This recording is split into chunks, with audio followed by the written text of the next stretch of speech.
This is the web transmission service of the Royal Canadian Military Institute. On January the 10th, our Spring 2023 speakers season opened with a virtual Defence and Security Studies presentation by Dr. Rebecca Jensen of Canadian Forces College. Dr. Jensen spoke on Assumptions and Surprises. What should we learn from the first 10 months of the Russian war against Ukraine? We now turn you over to Dr. Dan Eustace and Dr. Jensen. So thank you very much, everyone, for deciding to attend this event this evening. This is the first event for the Royal Canadian Military Institute Defense and Security Studies program for 2023. So we're in a brand new year. Happy New Year. Welcome to everybody. 2022 was certainly an interesting year. I think 2023 is going to be an even more interesting year in many regards. We'll do our best here at the RCMI to bring you relevant programming in the defense and security studies realm. And I'll be talking more about that at the end of the presentation this evening. I'm really pleased to introduce to you Dr. Rebecca Jensen. It turns out that Rebecca and I are actually colleagues, although we've never met other than via telephone and Zoom. Rebecca is a relatively recent addition to the Canadian Forces College academic department, Defense Studies, and is fully engaged with JCSP and NSP. Pardon me, I do have a cough and I have something here to help me deal with that, which is juice, refined juice. And so it's wonderful that she was able to agree to be the first speaker of the year. And we talked a little bit about what it is that we would like her to talk about. And the title of the presentation tonight, I think, is a great one. It's Assumptions and Surprises. What should we learn from the first 10 months of the Russian war against Ukraine? And before I turn this over to Dr. Jensen, let me just introduce you to her. I know her mini bio does not do her justice in terms of her long and extensive and excellent academic record, but nevertheless, I will provide what we received from her tonight. So Dr. Rebecca Jensen, she's an assistant professor at the Canadian Forces College. She studies warfighting, particularly operational art and planning, coalition warfare, doctrine, service culture, and military change. And I think nothing could be more relevant in today's current defense and security environment than the work that she's doing. Her doctoral work examined improvement in operational art in Western Iraq between the 2003 invasion and what is typically referred to as the surge. The lead up to her dissertation was quite extensive and is very impressive. She was a Fulbright visiting scholar at the Johns Hopkins University School for Advanced International Studies, a pre-doctoral fellow at the George Washington University's Elliott School, and a dissertation fellow at the United States Marine Corps University. And I'll bet you some people didn't know that the Marine Corps has a university. I actually do, because I follow the Krulak Center. Maybe that's something that Dr. Jensen might know about, but I subscribe to the Krulak Center. And if anybody's interested in knowing what's happening in education in the Marine Corps, the Krulak Center is a great place to have a look. It's Krulak. It's a fascinating place. Dr. Jensen is currently a fellow at the Modern War Institute at the United States USMA and on the editorial board of the Journal of Advanced Military Studies at Marine Corps University. And her work has been published extensively in various journals, including the Marine Corps University Journal, the Armed Forces and Society Journal, Strategic Studies Quarterly, the Journal of Military and Strategic Studies, as well as in books from McGill's, Queen's, and Dalhousie Center for Foreign Policy Studies. So we're very fortunate to have her with us tonight to talk about this subject of assumptions and surprises and what we should learn. And we're constantly learning now as we go and feeling our way. And I think it's very important for us to understand Dr. Jensen's perspective on this subject. So with that, Rebecca, welcome to the Royal Canadian Military Institute, if only in virtual mode. Hopefully we will have that opportunity to have you down in person at some point in the near future. And we look forward to your presentation and to discussing what you're going to talk about tonight in a little while. So over to you. Thank you. Thank you so much for the introduction and for the opportunity to speak. So the war in Ukraine matters. I don't think I need to persuade anybody here of that. It matters for many reasons. There's the obvious moral level, which is that we have a revanchist authoritarian society trying to annex a fledgling democracy that has been steadily orienting itself towards Western liberalism. And then there's the realist aspect. If we set a precedent that borders can be revised by force, and we don't punish Russia for this today, then the rest of the 21st century will be a very interesting and unpleasant time to be alive. But without minimizing these aspects, today I want to address another way in which this war is important, and that is how it is likely to shape our understanding of war for a generation or more going forward. The Yom Kippur War of 1973 really transformed how NATO thought about war and planned for it. It led to the doctrine of air-land battle, which is still influential and with us in a different form, I would argue. And it led to the big 5 platforms that made up the workhorses of the US Army, and many of which were bought by other allies. And a lot of them are still in use today and barely being phased out. So I believe this war will have a similar influence on how we prepare for and possibly how we fight wars for a generation. And it therefore becomes very important to consider our knowledge and the limits of our knowledge in terms of what do we know, what can we learn, and what do we not know and cannot know. These are issues that the military must grapple with constantly because more than almost any other profession, the cost of ignorance or stupidity is paid in other people's lives. General Mattis has some highly entertaining quotes, but the one that I think is the most important, even if it's not flashy, is his assertion that for military leaders, the only way to learn is through mistakes, and the only choice you get to make is whether you learn from the mistakes of others, usually by reading and studying, or whether you insist on learning from mistakes of your own. So what did we, Western analysts broadly, get wrong about this war? And what did Russia get wrong? And what are some of our assumptions that need to be called into question?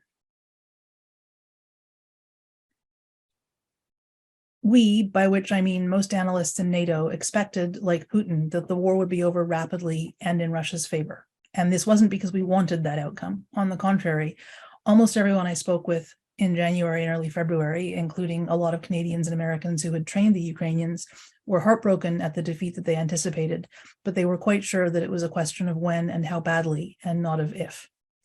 So why were we wrong? So first of all, we didn't anticipate Ukrainian will, or for that matter, Russian will. There was a wonderful New York Times article on Zelensky before the war, I think in October, explaining how the US intelligence community warned him again and again of a pending invasion and how he dismissed their warnings. And it turns out that it wasn't that Zelensky thought that they were wrong in their warnings. He calculated that spreading panic about the inevitable would destroy Ukrainian morale, would destroy its economy, and that would do as much to doom the country as the invasion itself. So his leadership, which I think it's fair to call Churchillian, is one of those unpredictable intangibles whose impact can't be measured. But he doesn't create the desire of his people to fight, he mirrors it and perhaps in some ways amplifies it. And perhaps one reason why we got this wrong is that few people in the West today can imagine what it would be like to face an existential threat with a truly unified country headed by a leader worthy of respect and admiration. I don't envy Ukrainians their war or their threat or their suffering, but I admit I sometimes wonder what it would be like to be part of a citizenry so united with civilian and military leadership worthy of the name. Related to underestimating Ukrainian will and its importance, we overestimated Russian will. Stories from the first days are chilling, of company commanders believing they were on a training mission and not realizing they were at war until they found themselves on the two-way firing range. We've seen how dreadful Russian field medicine is and how their killed in action to wounded ratio is lower than anything we've seen in the West, probably in centuries, probably since the American Civil War. We've seen the Russians frag their commanders. And while the atrocities that we see are in part the consequence of a deliberate policy choice to sow terror, they're also in part the sign of an army where discipline has completely broken down. Russia had the advantage in numbers, and in many ways it still does, but, and this shouldn't surprise us, numbers are less important than the will to fight, than cohesion, and then trust in your leadership and fellow soldiers. The moral is to the physical as 3 is to 1. So I think why we got this wrong is easier to answer in this case. Since the early days of RAND, after the Second World War and the beginning of the Cold War, we've been determined in the West to see war as a mechanical process, where if you can tally up the weapons and the machines and the stores, you can predict the outcome. Of course, it's never been like that. Even centuries ago, that's not how war worked, but we are children of the Enlightenment and we still want it to work that way. More broadly, we didn't realize how badly Western deterrence had eroded. A series of unenforced red lines, wildly swinging foreign policy leadership in the US, the chaos of the EU in the wake of Brexit, COVID and the ensuing policy disasters, economic crises, and the prospect of Europeans having to put an extra sweater on in the winter, these all taken together meant that the stability that we had begun to think was a new homeostasis was nothing of the sort. The stability existed through decades of hard work and sacrifice and a non-trivial amount of risk and brinksmanship, often hidden from public view at the time. And we coasted on the social capital that was built up through the end of the Cold War for a couple of decades. But now we're faced with the challenge of restoring that deterrence and that stability for our children and our grandchildren. If we manage it, let's hope that they do better than the boomers did. And last, we expected a quick Russian win in part because we anticipated the use of high-end Russian equipment. Now, we've seen minimal use of the T-90, although one was captured in early December, and no use at all of the Russian 5th-gen fighters. The much vaunted Russian EW, electronic warfare capabilities, have seen minimal use, and their cyber power has seemed almost entirely absent from this fight, although that by itself means little because it will take many years before the truth of that emerges one way or the other. So why are we not seeing the full extent of what we believed the Russian military can do? So there are two possible explanations. The first is that they're simply not that good. This isn't impossible. After all, we learned during the initial invasion that a very high proportion of the Russian two-ton truck equivalents didn't work, and it's not unlikely that a military that can't maintain rudimentary trucks won't be keeping incredibly complicated fighter aircraft and tanks in working condition. This would be a wonderful explanation, and it might even be the likeliest explanation, but we can't afford to assume that it is because the cost of being wrong is so high. Another explanation is that the Russians are holding their high-end capabilities in reserve for the NATO fight. I got to read the unclassed summary of an American study recently that made essentially this argument, that in every way from doctrine to equipment, there's good reason to believe that Russia would fight NATO very differently than it is currently fighting in Ukraine. For one thing, most obviously at that point, there would be no cause to exercise restraint to avoid a NATO fight. The Russian Navy is also, at least on paper, formidable and has had almost no role in this war. And in the wake of the withdrawal from Kherson, Russia will have an airborne insertion capability again for the first time since March. So it's entirely feasible that there are substantial reserves of Russian fighting power being held back from this fight. Now, with each passing month, I find this explanation less persuasive, that there's a tremendous depth of Russian might being held in reserve. As Putin loses face and as Russia is humiliated with each setback, the benefits of holding, in particular, aviation assets in reserve grow smaller. But we would be really foolish to dismiss the possibility because the consequences of being wrong could be catastrophic. I don't know the answer, and anyone who does isn't talking about it in public, but why the Russians underperformed is as important a question as why the Ukrainians overperformed. In another way, though, Russia is outperforming expectations. Most predictions early in the war were that Russia would run out of missiles and artillery shells by the summer, and that clearly hasn't happened. And we know that they're outfiring the Ukraine most of the time.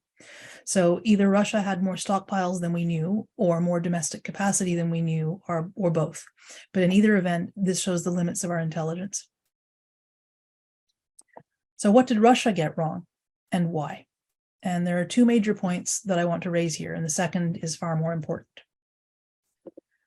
The first is that Russia thought that it was invading the Ukraine of 2014, not the one of 2022.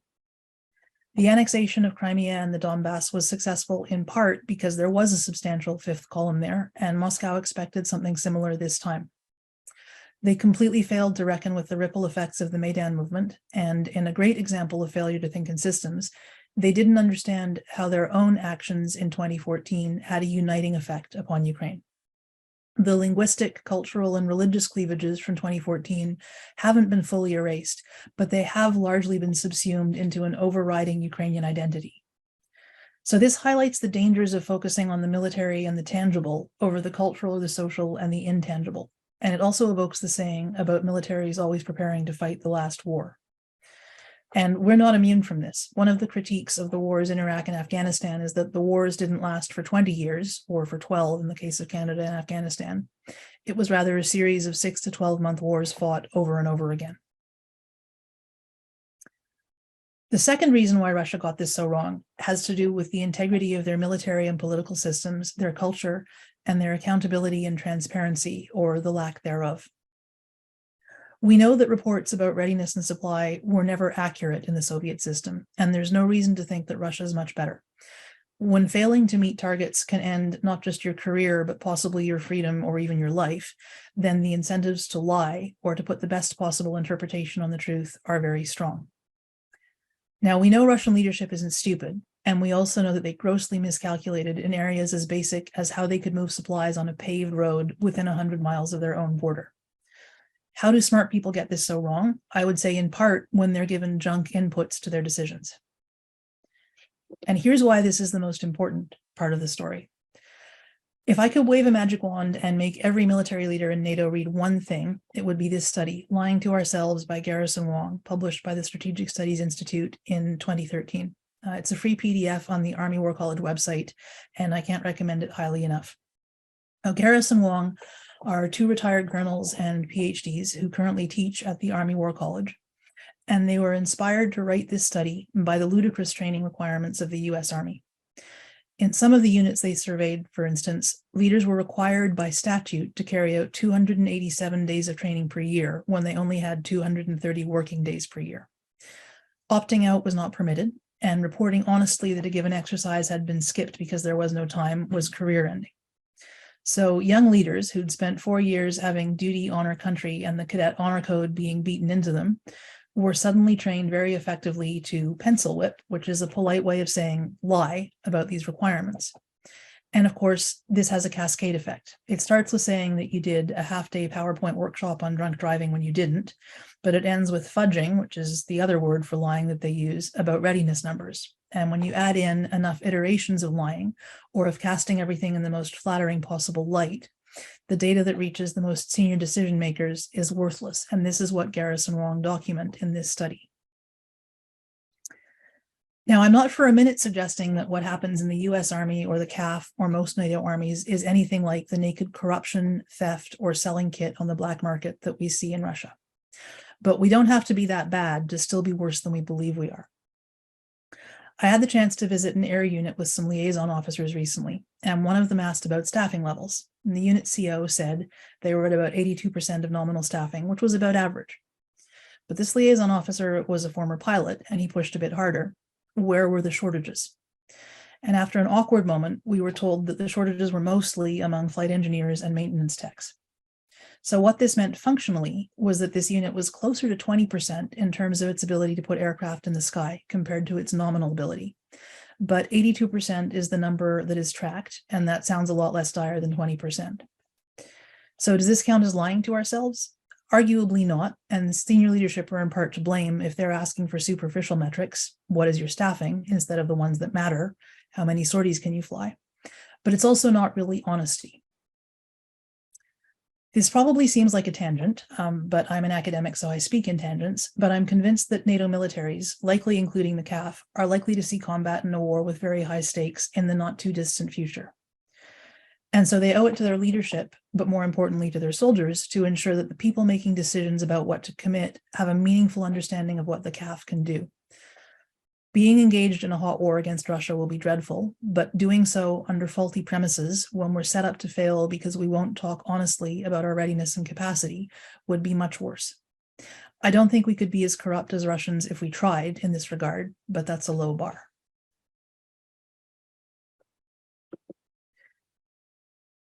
So what is happening that should cause us to question our assumptions more broadly? First, and perhaps most pressing from the perspective of the US and to a lesser extent NATO, is that the pace at which large-scale combat operations consumes materiel is beyond what we had imagined.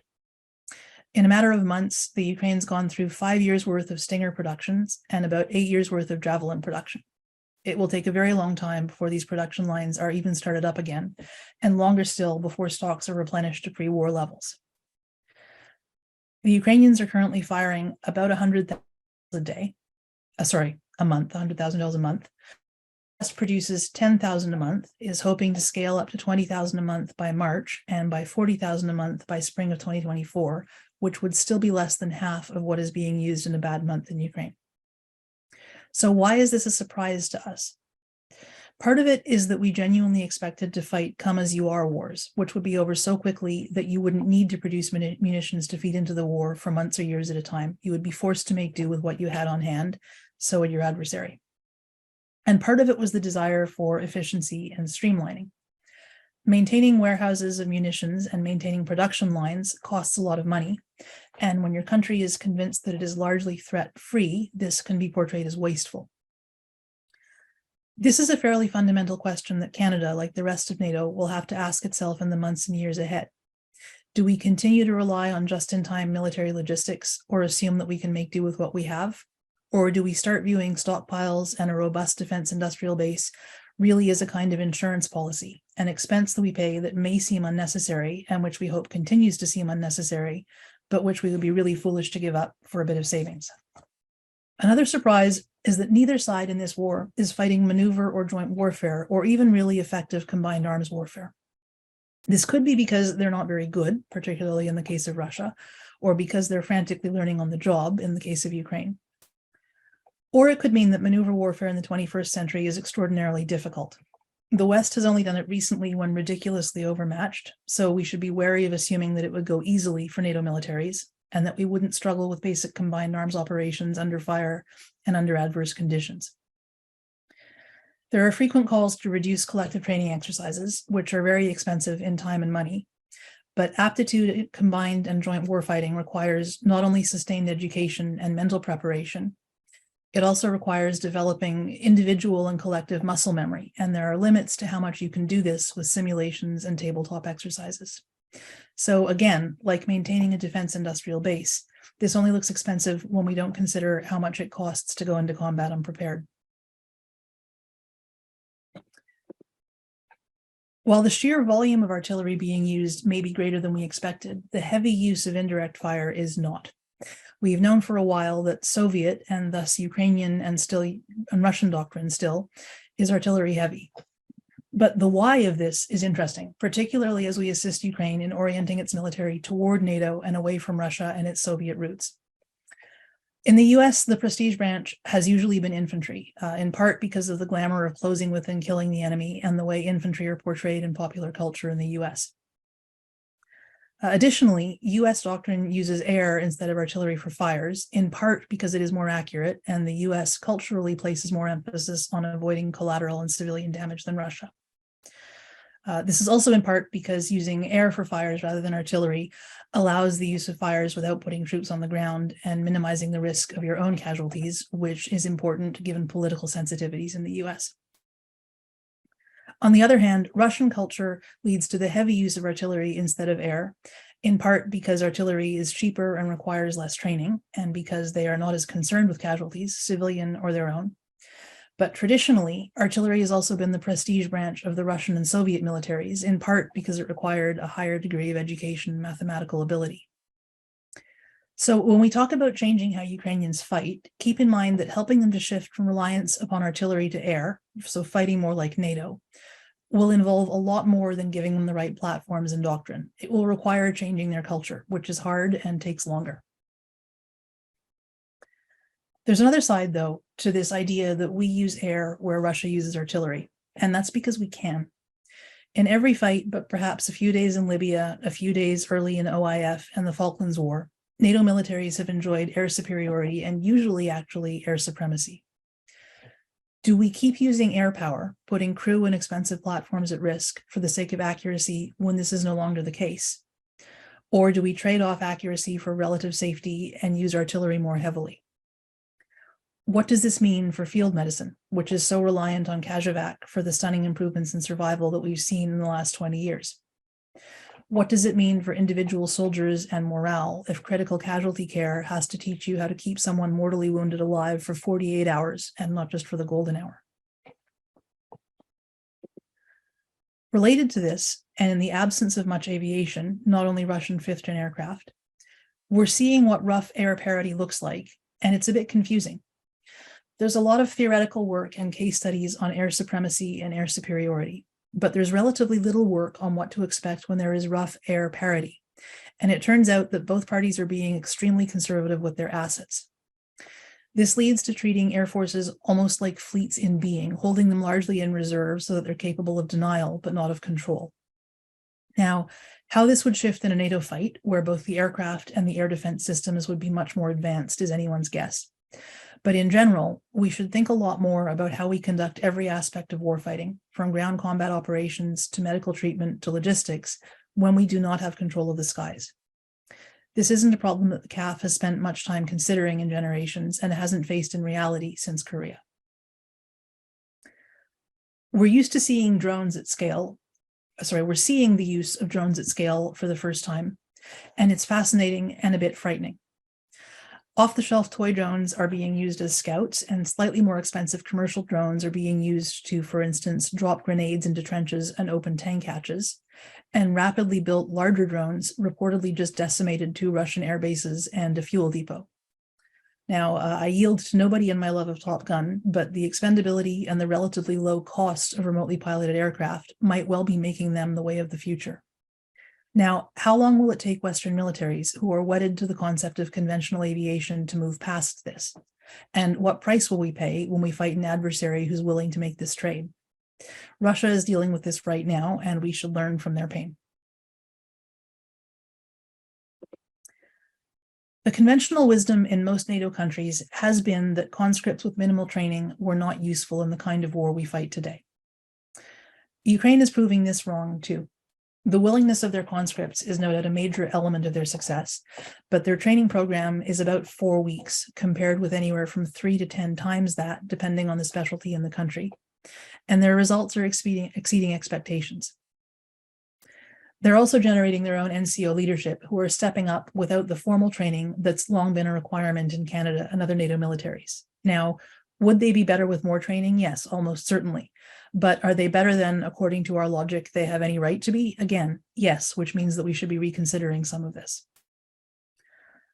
I had the opportunity to visit Latvia, which is in the process of bringing conscription back as we speak. I think it started on the 1st of January.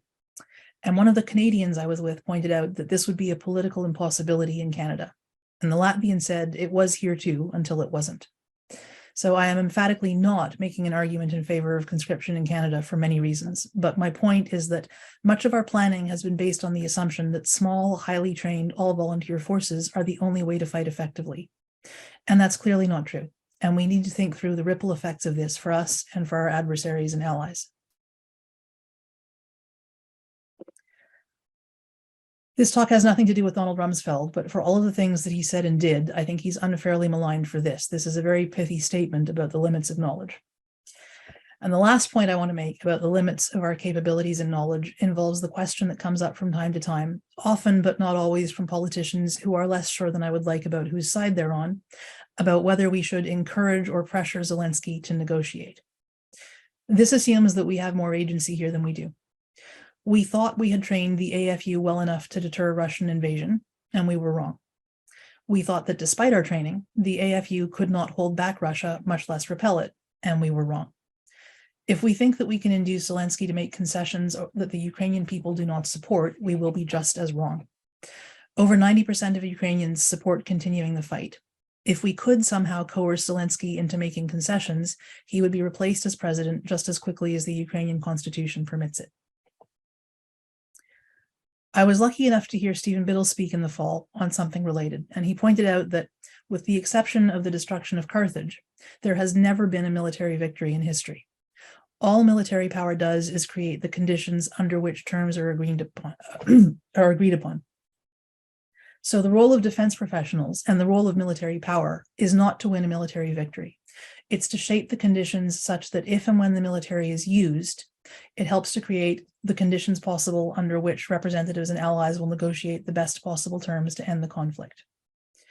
And this means an ongoing commitment to understanding. This is what enables the military to provide decision makers with accurate inputs to their decisions. It's what enables us to learn from the mistakes of others instead of making our own. But most of all, we have to ask continually, what do we know and what do we have wrong? What did the adversary get wrong and how can we learn from that? And perhaps most importantly, what have we not yet begun to think through about how warfare is changing as we speak? And what does that mean for the CAF? I'd like to close by looking briefly at this question of continuity and disruption over the past century or so, because at many intervals in the 20th century, theorists predicted that technological change was so great that it would obviate one or more of the factors in successful warfighting throughout time. But successful tactics and doctrine show more continuity than change in these regards. And what we see in terms of fundamentals is that combined arms, the integration of fires with maneuver, and the use of cover and concealment are always key. How these elements work change with time and technology. They tweak and sometimes adapt significantly, but these fundamental principles don't. And the First World War is an example of technology being touted as transformative, but actually reinforcing these fundamentals. The surface gloss of trench warfare is that it was static, but really it wasn't. It was fluid within tethered boundaries. Trench warfare reversed the primacy of infantry and artillery, where previously artillery had been seen as supporting infantry. As the French army described it in the early years of the Great War, artillery conquers, infantry occupies. So borders shifted back and forth within the reach of artillery. And the eventual answer was combined arms, in which artillery and infantry truly worked together rather than simply sequencing their efforts. So this is one consistent theme in military change. We see a dramatic new technology, whether it's explosives in the US Civil War or aircraft in the Great War or drones in Nagorno-Karabakh. This technology emerges and is refined, but the real shift in warfare doesn't come until the integration of these technologies into existing capabilities is achieved. So in the case of the First World War, it was the real development of combined arms with artillery being incorporated into warfare. And this is always a conceptual breakthrough and not the technological breakthrough that often is more widely heralded. Mechanization, so the collective term for the equipment of armies with tanks and trucks, air support, and the radio and logistics necessary to support them, actually began at the end of the Great War, but wasn't implemented at scale in a way that had a decisive effect. And these technologies were enhanced and refined in between the wars with doctrine being developed. Now, there are many different theoretical approaches to how mechanization would change war. JFC Fuller and Liddell Hart thought that the best way to understand it was tanks as moving the way ships did at sea. De Gaulle foresaw independent tank formations that would carry out maneuver independently from infantry. And the Soviet Tukhachevsky took a similar approach, but characterized it as deep battle, where airstrikes and infantry drops would make a front line obsolete, where armor and mechanized infantry could make advances from the front. But the German theorists were, depending on how you want to characterize it, either the most conservative or the most innovative thinkers about how to use armor. Another constant is that, not a constant, but very common, is that it takes a loss, whether it's a battle or an entire war, to force a military to change. And this might be an example of that. The Germans studied the Great War the most closely when considering armored warfare, and so they updated their doctrine from 1918, which after all had not been the cause of their loss, with new equipment. And so the result was the Panzer Division, in which infantry, engineers, artillery, and tanks were coordinated and could exploit local terrain, firepower, and maneuver. So there's an ongoing debate that will probably never be settled about whose tanks were tactically superior, but there's no question about whose understanding of the role of armor was superior. And it was because of this close integration, once again, of the new platform and the new technology into the existing principles of warfighting. The Yom Kippur War is another cautionary tale about relying too heavily on a single arm as a panacea or on a single aspect of technology. By 1973, Israel had fought a series of successful wars against multiple countries at once, often badly outnumbered, but consistently winning. And they perceived the key to be tank forces moving rapidly with air support, because supporting fires could only be provided at that speed from the air.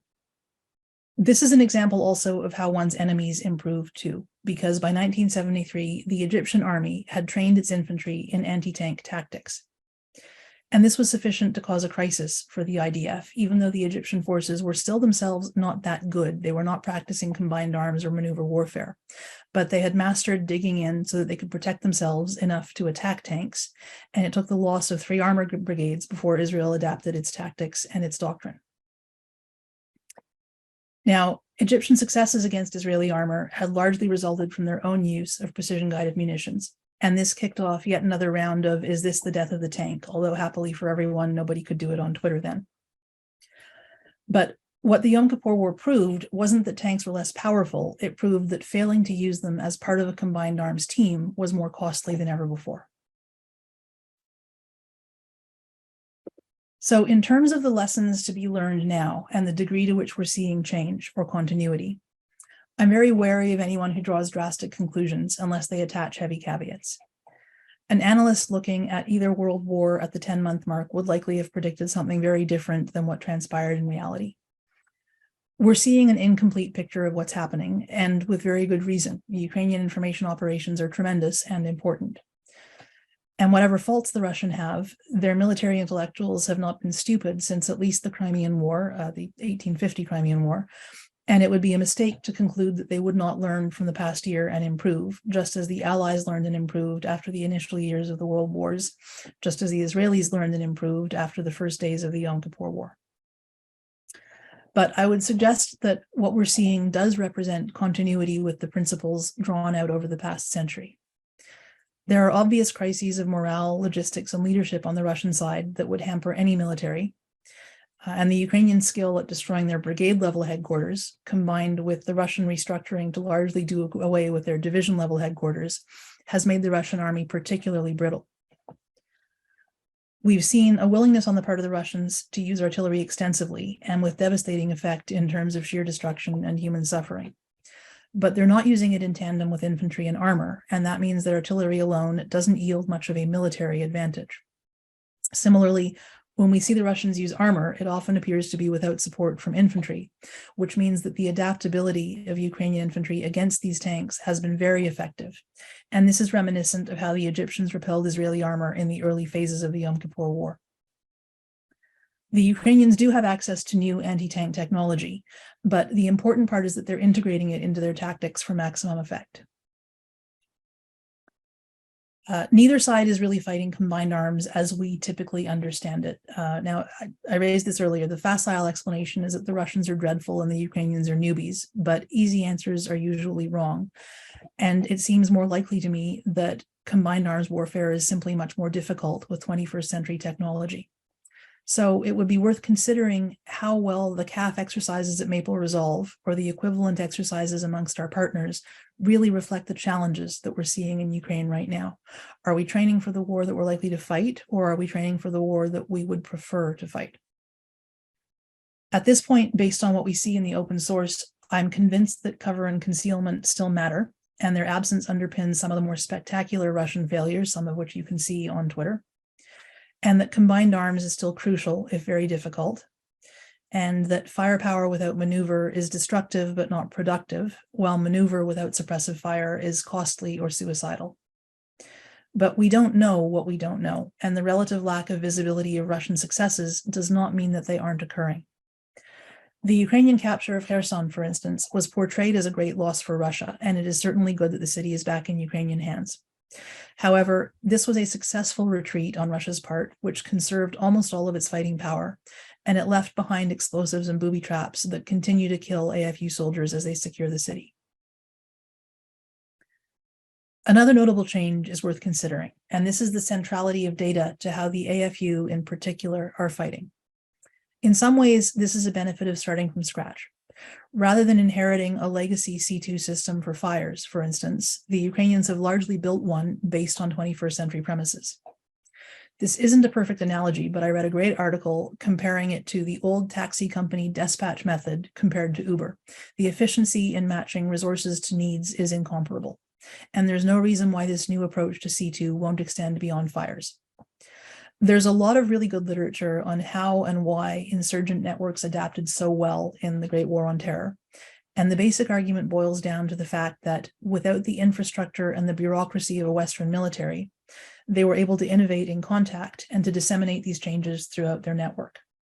Now, it's possible that Ukraine is combining this advantage with the advantages of a modern Western army and doing something genuinely novel, and we'll know a lot more in the months and years to come.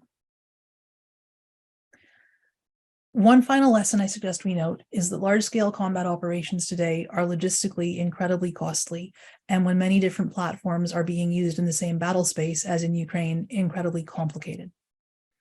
This shouldn't surprise us, but it has.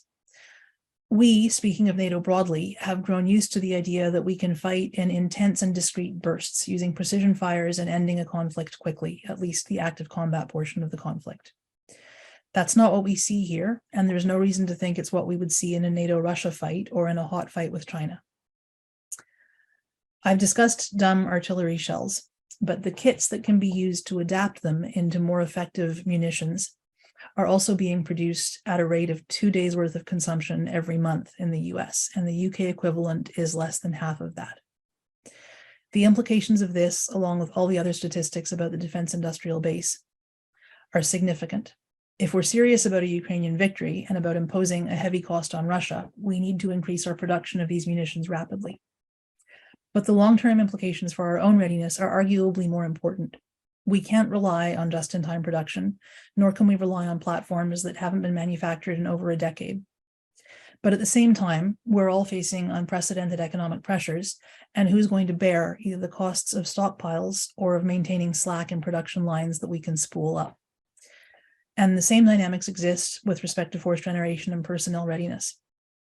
So we've seen many instances where we're told that a new technology will transform warfare. And I'd argue that what we see in the past and today is that while warfare adapts, the fundamentals that have held up until this point are likely to hold here as well. The biggest challenge with new technologies will be integrating it into what we already know works, rather than letting ourselves be distracted from those fundamentals.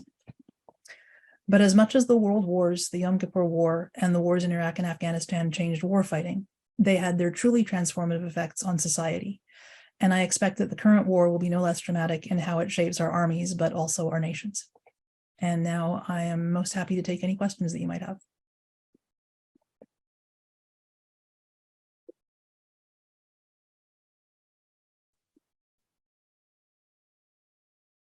Well, listen, Rebecca, that was fabulous. Thank you very much. I have lots of questions, but I'm not going to supersede those of the people who have taken the time to sign on, and so I'll start with those if I may.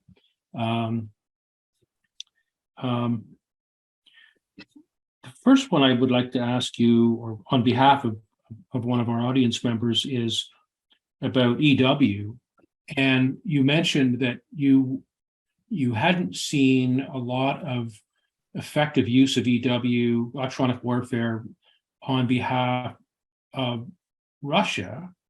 Do we have any idea at all of whether Ukrainian EW has had any effect on what's been going on? Or do we know?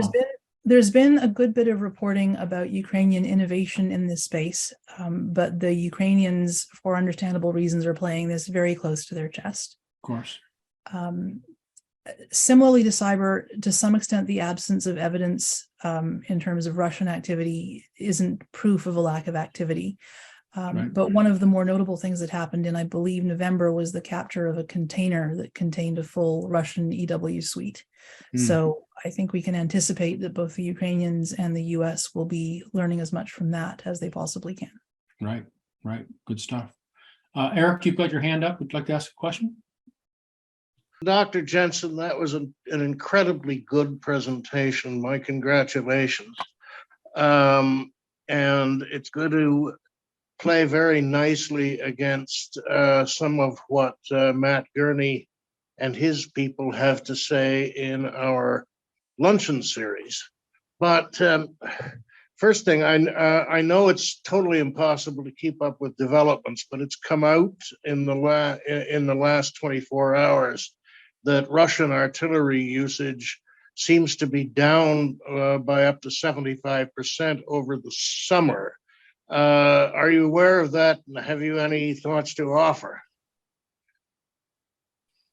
So we know that their stockpiles are not what they would like, or we can infer that from the fact that they're using fairly extensively munitions that they've procured from North Korea. We also know from some of the debris that they're using very old shells from their own stores, although that could be read both ways. That could mean that they're digging deep into the last of their reserves, or it could mean that they're using their older reserves more quickly. If we look at the patterns of artillery, it's tended to fluctuate based on the effect that they want to achieve. And while in some intervals the Russians have used artillery the way their doctrine would specify, and in some ways indeed the way we would use indirect fire, in others they've used it for the sort of terror strategic bombing that we saw with shelling Kherson and what they're currently doing in Bakhmut. So is it safe to say that they're running out because they're using less? I wouldn't say so. Are they changing the way they use it to fight more intelligently? Quite possibly. It would be surprising if they did not get better, for all that they have clearly done demonstrably stupid things. They have a number of leaders who, until a few years ago, whose works were taught as exemplars of military thought. And there's no reason to think that they're not working as hard as they can on this problem too. Okay, a follow-up question, and this is the provocative one. You're a war studies professor. I am wondering why it is that so many academics in the West are simply incapable of believing that Russia can lose, or seem to be. And one of the conclusions this has led me to is that in terms of Western academic investment, Russia's too big to fail. What are you going to do with all those Russia studies faculties? I do think what you are describing reflects a disconnect in, I don't know that I'd speak about the West broadly, certainly in Canada and to some extent in the US, where very few academics study war, and a lot of the people who study war are not seen as proper academics. I think we have in our audience one of the exceptions that I know of in Canada, but the population that I think of as the colonel doctors, which is, the 1% within the 1%. There are very few of them in Canada compared with in the US or in the UK, and that's after the people for the size of the relative populations. And I think this hurts us in that there may not be a huge market need for such people, but we definitely have a need for people who are rigorous academics who also have extensive firsthand experience of how the military works. In terms of whether there is, a Russia studies academic industrial complex, I'm not so sure about that. I would suggest that the likelier explanation there for an inability to reckon with the possibility that Russia can be beaten is that much of the analysis of war studies as it concerned Russia and the Soviet Union was concerned almost entirely with nuclear escalation and the prospect of nuclear war. And there is this very understandable flinch from even engaging in that or considering engaging in that. What we're looking at now is Russia fighting as a conventional power, and how we might defeat Russia as a conventional power. And that's simply a very understudied area, at least in the public domain. Okay, thank you. The only thing I'd add, full disclosure, is that I am a product of the Soviet academic industrial complex. So I know something about this stuff. But anyway, I want to turn it over to the next questioner. And thank you. Thanks, Eric. Well, I can't then ignore the fact that one of our viewers really just posed the question that you just talked about, which is Russia's potential use of nuclear weapons. There's no way of knowing, of course, whether that would happen. Can you give us any of your thoughts on the probability of that, whether we're talking so-called tactical nuclear weapons or the red line by which Russia might cross over into using strategic nuclear weapons? Any thoughts on that? It's very hard to know what anybody in Russia is thinking. There's all of these lurid reports saying, Putin is dying of cancer, Putin is crazy, someone will assassinate Putin, and absolutely nobody knows. The few people who might know are certainly not giving interviews to the Daily Mail. But if I were to try and guess how Russia might act, I would suggest that this has become a situation where it's not an issue of national survival, it is an issue of regime survival. Right. And to me, this suggests two things. And this also goes to the question I see in the sidebar about how the war might end or perhaps what might come next. Mm-hmm. Whatever might happen to Putin personally or his regime, if present trends continue, I think it would be suicidal for his regime, not necessarily his country, to engage in nuclear first use. Simply because the international community cannot afford to let that go unpunished. The precedent that would have to be set would have to be as devastating for the regime as the use of nuclear weapons would be. Yeah. The flip side of that, though, is what might Putin do if he is concerned primarily with regime survival? We know that there is resistance to mobilization. It doesn't get as much publicity as perhaps it ought to because it is a totalitarian society, but we know that recruiting stations have been burned down. We know there have been some riots. We know that the first significant protests were not against the war itself or the atrocities, but against mobilization. There was a story about a Soviet Navy colonel in the Far East who was in charge of recruiting who committed suicide by shooting himself in the chest 6 times. So there is significant opposition to mobilization and reasons to think that that could be a threat to regime survival. Falling out of windows seems to be another health related issue in and probably Russia, easier than shooting yourself 6 times.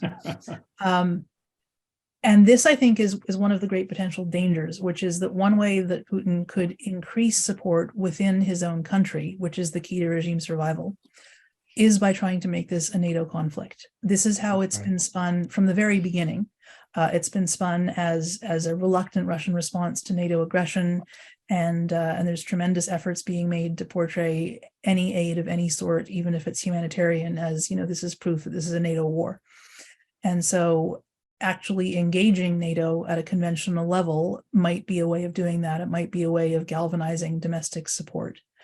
And there's a sort of liminal issue right now that I think is extraordinarily dangerous, which is that Finland and Sweden are not currently in NATO. They're not currently covered by Article 5. So any attack on either of those countries would not trigger Article 5 and everything that could follow on from that.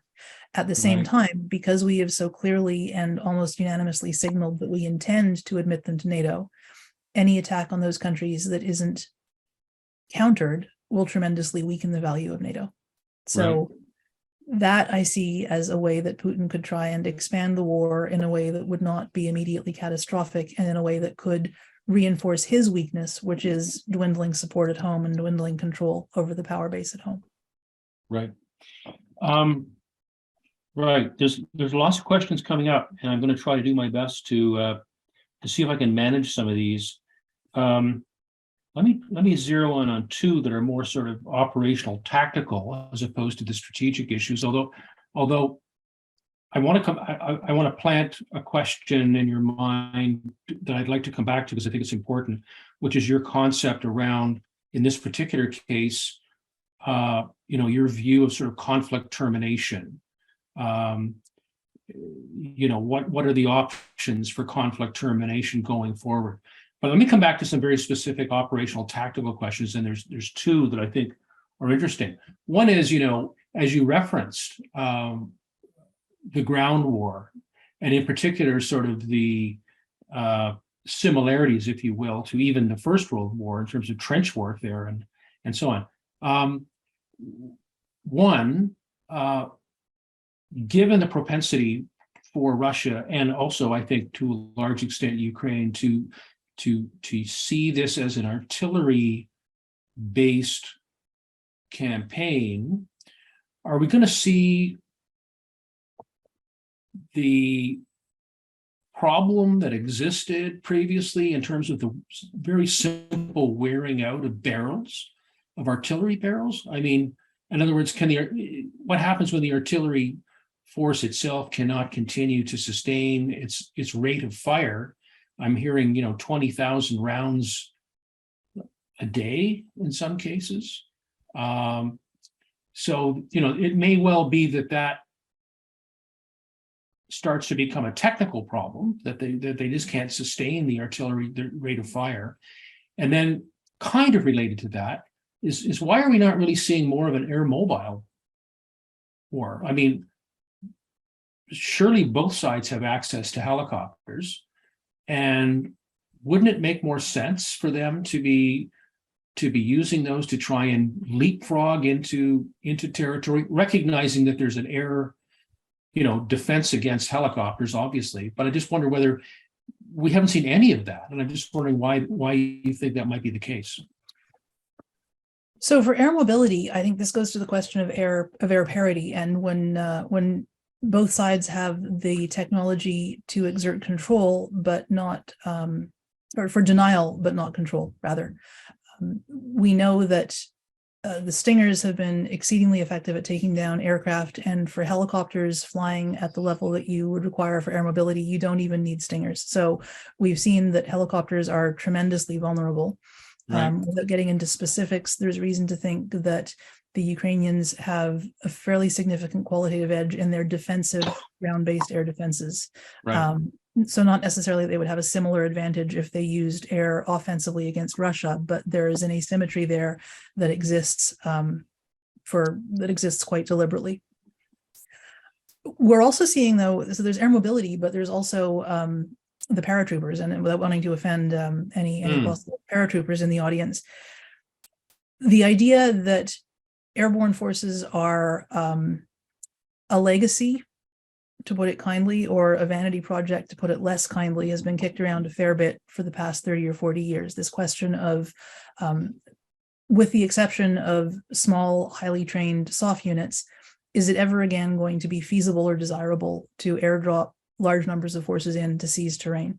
Right. And I don't believe robust academics should make predictions. That's not the business we're in. But this to me would seem to lay heavily on the side of perhaps that moment has passed, not only from the relative absence of air mobility that we've seen, but from the catastrophic attempts of the Russians to use air power to seize Hostomel Air Base. They initially succeeded in inserting some force, but they couldn't keep it for very long. And they lost 2 IL-76s full of paratroopers, one of them, according to some reporting, to friendly fire. So I'm not sure you can sustain much of an airborne force when that's what happens the first time you use it against a near peer. Right. So broadly, I would say this is a consequence of the air parity that we're seeing, where both sides have achieved an ability for air denial, if not air control. Again, Right. How that would look if we had access to the really high-end American suppression and American aviation could be an entirely different question. Right. In terms of barrel wear, Sorry, go ahead. yes, My problem. this is Go ahead. a known issue. And this is also an issue where trying to make the Ukrainians into an army in our own image is not working, right? We're used to training under optimal or near optimal conditions, and we're used to fighting, frankly, without trivializing the suffering and the deaths that happened in Afghanistan. Nobody would ever have described the Afghan militants as a peer, right? So Right. all of the procedures that the West has developed for how you use guns, for how many you can fire at a time before you risk warping the barrel, for how often you clean the barrel, for how often you dismantle parts of the assembly to clean it. We have got our tables for how to operate these guns based upon those sorts of conditions. And then we ask the Ukrainians to do this, and it seems ludicrous, bordering on offensive. They're not going to stop firing and let things cool down if that means that the guys beside them are about to be killed. They're simply not going to do it. You probably wouldn't either in their position, right? But it does mean that you burn through the guns a lot faster. And so, yes, if this continues for months and months, we're looking at the need not only to replenish shells at a phenomenal rate, but replenishing the actual guns. Okay, so we can't keep you here all night, but I'm going to try to delve into a couple of areas that I think seem to be of interest to people. So again, we're moving up from the tactical to the operational and to the strategic here, I think. And that's really the role of information operations. It seems as if the Ukrainians have been very effective in terms of developing an information operations campaign, if you will. And it's one that is working, evidently, right from the tactical level up to the strategic. There's a very unified kind of series of messages that are coming out of Ukraine. It's being supported by the president. It's being supported by his wife as she travels around to different countries. But you're also seeing it, at the operational military commander level and so on. What's your thought about that? Do you think that's something that is a deliberate plan, or is that a function, a response because Ukraine is such a unified country in the face of the invasion that this is almost a kind of an instinctive response? Or do you think this is a deliberate plan, if I can put it that way, to create an effective information operations campaign? I don't think it's a plan in the sense of, 3 years ago, there was a file in a vault saying, if Russia invades, use IO. But I don't think that's the sense in which you're using it. No. But I do think it's partly the creativity born of desperation. All they had in those initial days, when much of the West was essentially saying, best of luck, but let us help you evacuate. All they had was what they could muster on their own. And that was their civil society, which included these information operations. And there's a few dimensions to it. The first, and this might sound Pollyanna-ish, but, if you can fake sincerity, you can fake anything, right? Part of it is that this is perhaps as morally clean a war as has happened in my adult lifetime. It's not complicated. Only one side is shelling maternity hospitals. Only one side is trying to evacuate pets to safety. So they're certainly helped by that. If the Russians wanted to mount an IO campaign, they would have a great deal of trouble because they are simply doing horrific things at scale, and their cause is not just.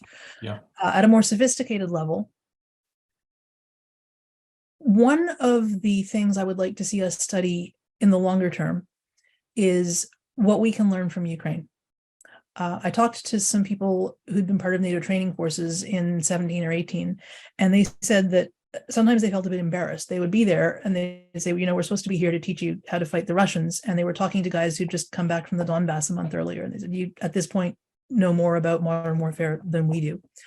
And I think that there's going to be a tremendous amount that we're going to be able to learn. If we could bottle whatever it is that they did to paper over the cleavages in civil society, that would be invaluable. But in terms of this, in terms of IO, or call it what it is, propaganda, something that's been suggested to me by people who've studied Russia much more than I have is that this could be a way in which Ukraine is benefiting from its sort of muscle memory of being part of the USSR. They're hampered by it in a lot of ways. They're still doing very Soviet-style logistics instead of the more modern hub and spoke. They still really don't understand what NCOs are for, let alone how to produce them. But it's possible that they have a good hangover, which is this sort of intuitive understanding of how to manipulate people through propaganda that the Soviets were occasionally very effective at during the Cold War. I'd say that there's a flip side to this too, though, that needs to be borne in mind, which is that we could be one Ukrainian war crime on Twitter away from a radical drop in Western support for Ukraine. So when you rely on an IO strategy that, this is mission command for IO. This is letting everyone with a cell phone carry out their own aspect of IO. And that can be unbelievably powerful, but there's also tremendous risk there. Perhaps it's a risk that the Ukrainians have no choice but to accept, but it's still one to take into account.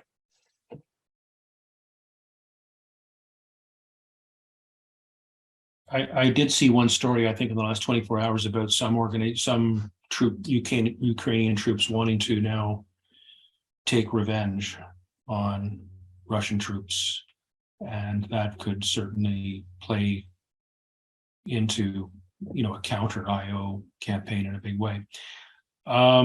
Okay, so we could be here all night. It was a lot of interest. A lot of people are still here. Let me focus in on two big questions, if I may. The first one is one that I know you and I have talked about already a little bit, but I just want to get your thoughts on it because I think it has an important lesson for us going forward, and that it's around the question of deterrence. Mm-hmm. So the question is, in my mind, okay, we can perhaps grasp or understand to some extent why the Ukrainians were not able to deter the Russian invasion, but why was the West in general not able to deter it? There was a lot of discussion about it. There's a lot of information that things were happening, and Canada had sent troops over to be part of, a training mission, and there was a beefing up of Western forces into Eastern Europe, and we had all this information flowing, and yet at the end of the day, the Russians invaded. So what's your assessment of that? Why do you think that the West was not able to deter Russia from invading Ukraine? And the reason I ask that question is because it's relevant to Taiwan. Oh, absolutely. Yes. So, you could do an hour-long talk on this. I promise I won't. But well, you can maybe come back in May. Sure. I would say that the most surface level answer is we couldn't deter them in 2022 because we let them do it in 2014. So if you look at the Bucharest memorandum, and I unfailingly get that wrong, and it was probably the Budapest memorandum, but my apologies, I should know better. Essentially, at the end of the Cold War, the Ukrainians had in their physical possession the third largest nuclear arsenal on the planet because so many Soviet nukes had been deployed there. They didn't have the launch codes. They're not dumb. They probably could have worked around that given a bit of time. And the promise that they were given explicitly by the UK, the US, and Russia, and then endorsed by France and China, was if you surrender these nuclear weapons in the interest of world peace and non-proliferation, we, the undersigned, guarantee your safety. And then in 2014, we saw a much more subtle and nuanced invasion. So Putin was being very careful. He was poking then. He wasn't nakedly invading. That resulted in the capture of sovereign Ukrainian territory and war crimes against Ukrainian civilians. That was the red line. That was the do you actually mean this moment? And there were enough face-saving devices built in because it was done with the pretext of little green men and popular support and the co-optation of elements of the Ukrainian Navy that could have been reversed in a way that would not necessarily have forced Putin into escalating the confrontation. He was poking to see what would happen, and nothing happened. So that's the short answer. We didn't deter it because we'd proven that, we're willing to train people, we're willing to make strong statements, but we're not willing to actually take punitive action. At a slightly lower level, if you look at the aftermath of 2014, we committed substantial resources to arming and training the Ukrainians. We didn't put a presence there. That was when we began the extended force presence in the first 4 countries, in Poland and the Baltics, and now we've doubled down on that with 4 more going in the southern sort of near abroad countries from the former Soviet Union. And so you could argue that this is proof that acta non verba, if you actually station troops somewhere, either as a tripwire, to use a not terribly pleasant term, or as an active deterrent force, you're signaling commitment. Sending equipment and weaponry and training, that's a speech act, essentially. That's not seen as a commitment. Right. Now, what this implies for Taiwan, I think, and for containing further aggression by hostile superpowers, I think we can learn a lot from what's actually happening now, because Russia miscalculated gravely in terms of what this would cost. The statistic on the last slide, according to some Ukrainian ministry stats, they've taken out almost half of the Russian army. I don't think that's true. It would be nice if it were, but it's probably not. But there's no question that this has cost vastly more for Russia and bought them vastly less than they calculated. Yeah. So traditionally, deterrence breaks down into deterrence by punishment. So if you hit this city, we'll hit that city. Or deterrence by denial, SDI. You can launch your missiles at us, but they won't land because we'll blow them up before they land. And I'd suggest that what we're seeing is the evolution of something sort of in between that I call deterrence by cost imposition. A student of mine who's writing on it calls it deterrence by resilience. So not deterrence by punishment, not we're going to hit you back, and not denial, because you're going to be able to come in. You know, you're going to be able to do a fair bit of damage and take some territory and kill some people. But what it's going to cost you is going to be so much higher than you could possibly think worthwhile that you will decide to act otherwise. And this, to me, is the real potential of the EFPs and similar initiatives that we could use in other regions. Yeah. A combination of our own presence as well as really reinforced training, so as to create a force that would make the invasion not worth it. I'm not sure we can credibly promise deterrence by punishment if we're talking about trading strategic nukes. And we can't credibly promise deterrence by denial. We're not in a position to say it is utterly impossible that you will cross this border, that you will launch an attack on Taiwan. But what we've seen is that working with the right partners, and that is a very big part of this, and committing enough resources, we can raise the costs unacceptably high. So, last question, and I apologize if there are specific questions that I was not able to get to.